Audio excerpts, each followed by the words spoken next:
More love. Wellness consultant and relationship coach Kamala McWhinney joins us to show us little ways that we can keep the love going and keep the love flowing, especially now that we can't love on each other the way that we probably love to because of COVID, because love often is a very tactile act, and now we're being told to distance. And Kamala, as I welcome you, we see the effects of that. I'm sure you see the effects of that in your own work. People who are suffering from that kind of love that they're used to, no?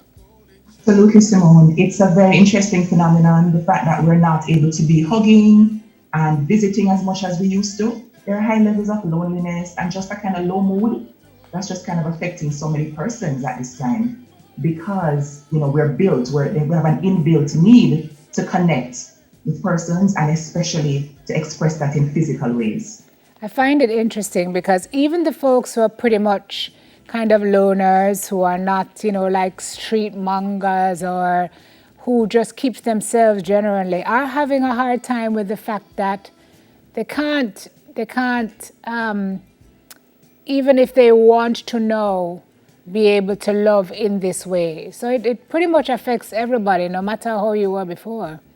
And that's interesting because I feel like for so many persons who may be introverts or not the typical go out type, we still like to have control. So I want to decide that I don't want to come see Simone, as opposed to being told that you can't go to Simone's house because that's not keeping right now. Correct. So the control piece is also an important element. So what does that tell us about love and who we are as people and what love means in our lives? It tells us that love is such a core piece of what we need as human beings. It's built in and we can't go around it. When we're in primary school, you probably sung the song that says, "No man is an island, no man stands alone." And I feel like 2020 has been teaching us that, like in so many powerful ways, that we need connection. No matter how we feel like we've got this, we all need to connect with other persons.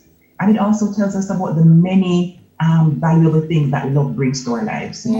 Yeah. And this is, when we're talking about love now, Kamala, let's define it, because we're not just talking about, we're talking about agape, we're talking about the love of God, we're talking about love in families, and we're talking about romantic love, relationship love, right? Absolutely.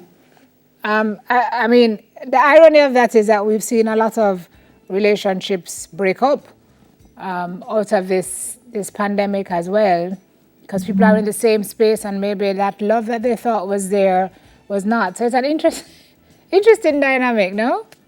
It's very interesting because I love how you broke it down. It's not only about romantic love, but when many of us hear love, we go straight to that, And in terms of the breakups that we're seeing, the friction of being so close to people, and also sometimes not realizing that maybe we've grown in different ways because we're so busy, we don't always realize that our partners are different or maybe that their needs have changed. And so now when many of us, especially early on in 2020, had to shelter in place, that was a huge realization for many people. Like, I don't think I like you as much as I perhaps did or as I thought I did. And then for the folks who in 2020 were looking to find their bae, and it was like a boo, not gonna happen. I saw a lot of lonely people in 2020 and people who weren't afraid to say on social, I thought this was going to be my year to find somebody. I thought this was going to be my year to find love. Love keeps eluding me. What? No, So, boy, it really did show us a lot of things and about the price tag that we place on being loved, being in a relationship, Anywho, let's talk about the reasons why love is important in our lives. And this says what you can do to find yours. Okay, I'm all ears. Kamala. So first of all, Simone, love is important because one, we all need connection and love is a source of connecting to other human beings. That's one. Number two, love also teaches us a lot about ourselves because when you're in that process of getting to know someone, whether it's platonic, like you meet a new sister and your energies gel, or you meet them with the one, romantically, we kind of figure out how we are. And it's important to remember too that how we tend to be in one space tends to be, not all the time, but tends to be the way we show up. So the way we are as friends oftentimes is the way we are as love partners, as romantic partners. So or the way we should show up. Yes. Because oftentimes you have people who put on that veneer And when the veneer falls apart, so does the relationship, eh? Absolutely, Simone. That's powerful. And you're so right. We highly value the piece about romantic love. And so there can be that disappointing feeling when you don't come into that in a year. I know many people are setting New Year's resolutions or intentions. And it's important to remember that romantic love is highly valuable. It's a beautiful thing, but it's only one kind of love, and that all kinds of love fills up our joy jar and makes Sure. our lives more powerful, more Or happy. joy jar. I love that. Okay, this says love is an excellent source of motivation. Talk to me about that. So especially when we're in the love space, let's talk about love, the romantic type for a little bit. Especially when we're in that space and it's new and it's exciting and sexy, we tend to be so interested to find out, okay, what about me does my partner love? And what about me do they wish was different? And so there can be that motivation to improve. And I want to just stick a big pin right here, Simone, and say that that's a very careful dynamic that we have to watch, because the person has to be internally motivated to make those changes, and it should be for the right reasons. Yeah, to make a healthier relationship, but primarily to make a healthier you. It Yeah. has to start with you first, and then we can go outward into what our partners need. Say it And there again. is Say it again, Kamala. Say it again. so it's important for us to start internally. What would make a Yes. healthier me and a happier me? And then we can externalize to what would make my partner, feel better or be happier. But there is a danger in just trying to change to fit into every love relationship space to try to make them happier. People, did you hear that point? It has to be you first, and then the rest will follow. Okay, love is a reformer and a teacher. Is it really? It can be, Simone, and again, it's Okay. about who perspective we are, but it's not always a thing. Yeah, because there are people who say, well, if she loves me, she'll do this, or if he loves me, he'll change this for me, or he'll do. That's not always the case. Absolutely. And that's why it's important, as you did earlier, Simone, to find out what is it in a love space, what's your partner's notion of love, and kind of reconcile it with what you believe love to be. Because for some people, love is control. Yeah, and love is sacrificial, 100%. There's nothing in there for me. It's all about giving to my partner. So we have to balance those things, especially as we're seeking love in 2021 and beyond. Yeah. It is the greatest feeling. That's debatable, but yes, it's a huge feeling, generally speaking, to be loved. And I want to just drop in there that, especially now at the start of a new year, there is a term I want to share with all of Jamaica, which is called homophily. And homophily is a principle that says the more you give is the more you're likely to attract persons who will give to you.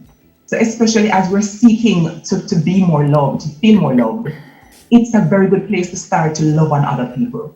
Some of us as Caribbean people, Simone, we're not really so good with the I love you expressions verbally.